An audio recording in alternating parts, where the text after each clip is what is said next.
My mother-in-law kidnapped my baby in the middle of the night to prove she can parent better than me, and the lack of urgency by my husband is making me want to divorce him. Posted by u/TW5676. I made a throwaway for this because my husband knows my username, and I don't feel like being surrounded by any more drama right now. So, a little backstory. My husband is an only child, and his mom has always been very involved. We got along somewhat, but she always sort of crossed some lines. She has a key to our house for emergency purposes only because she lives 4 blocks away. I had our daughter 4 weeks ago. She has been over at least 3 days every week since I had her. She's always telling me what I'm doing wrong and how she'd do things differently. The baby is up every 2 hours at night, and she insists she'd sleep through the night if she could stay at grandma's. I told her I'm not comfortable sending a breastfed baby away overnight at just 4 weeks. This past week, she kept pushing the issue no matter how many times I said no. Last night, we put the baby in her crib. We stopped room sharing because the baby was so loud I couldn't get any sleep whatsoever, so my husband has been getting her when it's time for her to feed. My husband fell asleep early, and I dozed off. I woke up 4 hours later and started to panic because she hadn't made any noise. I was sure she had died of SIDS. I went into her room, and she was gone. I froze and started screaming her name around the house like she would somehow pop out, as if it were all a joke. My husband woke up in a panic and just screamed, "What's going on?" over and over. I ran to my phone to call 911 and saw a picture message from my mother-in-law of my sleeping baby in her arms with the caption, "Sleepover at Gam Gam's." I was immediately enraged. I screamed so hard I almost vomited. I called her and saw red. I told her I was coming to get the baby and that she would never see her again, and to never contact our family again. My husband decided it was best if he went to get her. When he came back, he said his mother had let herself in to give us a break, that she was sure we'd hear the text, and she thought we would be thanking her for a night's sleep. I do not give a flying F. I hate her. I cannot forgive her for this. My husband thinks I need to calm down, that we just need to get our key back. His lack of urgency about the situation makes me want to divorce him. We have never had any issues before this, but this feels like a deal breaker to me. I already had postpartum anxiety, and now it's through the roof. I don't feel safe in my own home with my family. I hate my mother-in-law. I hate my husband. When I think about what happened, I sob uncontrollably. I can't sleep now that I know I can't protect my baby when I sleep. I can't believe I did not wake up. I feel like the biggest piece of crap mother. If any real danger had come, I would have let my daughter down. Am I overreacting for wanting a divorce or for never wanting to see my mother-in-law again? My husband and mother-in-law think it's my hormones and that I have overreacted. Am I overreacting? I just needed to talk about it with non-involved parties. I have no friends or family for hundreds of miles. Oh, and she also fed her formula while she had her, but that's the least of my worries. It still infuriates me because breastfeeding has been really hard for us. Commenter. I have a 16-month-old, and your story made me sick to my stomach. Here's what I would do. Pack a bag for me and the little one. Go to a trusted family member, friend, shelter, or hotel. Go to the police. Make sure dear husband understands that he either stands by you and your little one, or it's a divorce. She kidnapped your newborn from her crib, when you and he were at your most vulnerable, sleeping at night. If a mother and her infant can no longer feel safe in their own beds, that's the most existential fear you can have. This is sickening. Commenter edit. On the existential fear, deep down, we're still cavemen, driven by a desire to procreate and protect our young. The empty crib embodies the worst fear of a cavewoman coming true. It means the saber-toothed tiger got our baby in the night. The hope for our future, which we created at a huge expense to ourselves and loved, is gone. And of course, what happened with your mother-in-law is not the same as that scenario, but this is the first thing your lizard brain processes the moment you see that empty crib. That feeling is going to stay and may mean you'll never feel secure going to sleep again. This is why it's so important to realize just how serious a breach of trust this is. Update 1 day later. I just wanted to give everyone a quick update. I didn't respond, but I've read every comment, and the support I've received has meant so much to me.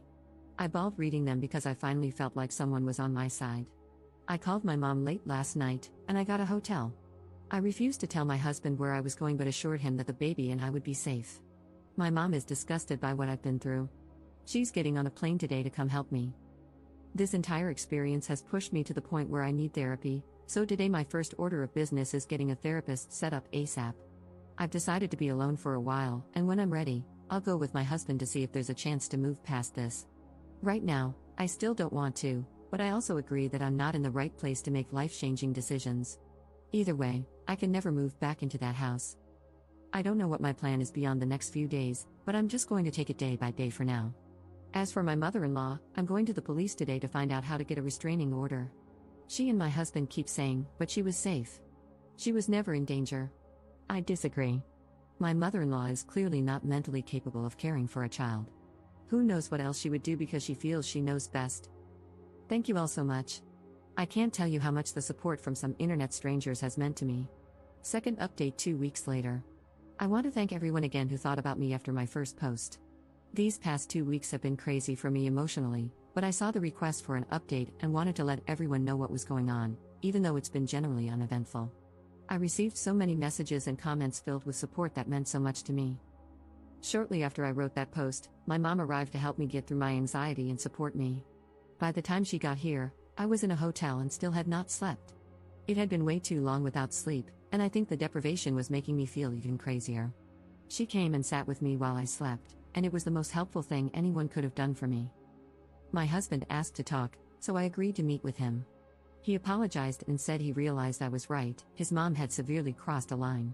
He admitted it was hard for him to accept that his mom did something so wrong, so in his mind, he was telling himself it wasn't that bad, that if the baby wasn't hurt, then no harm was done. However, he wasn't considering the hurt it caused me and my sense of security. He told me he had changed the locks on the house and would support whatever I wanted to do regarding his mom. He said he was willing to cut off contact for a while but asked that I not press charges. We left it at that for the time being. I told him I'd think about what he said and keep in touch.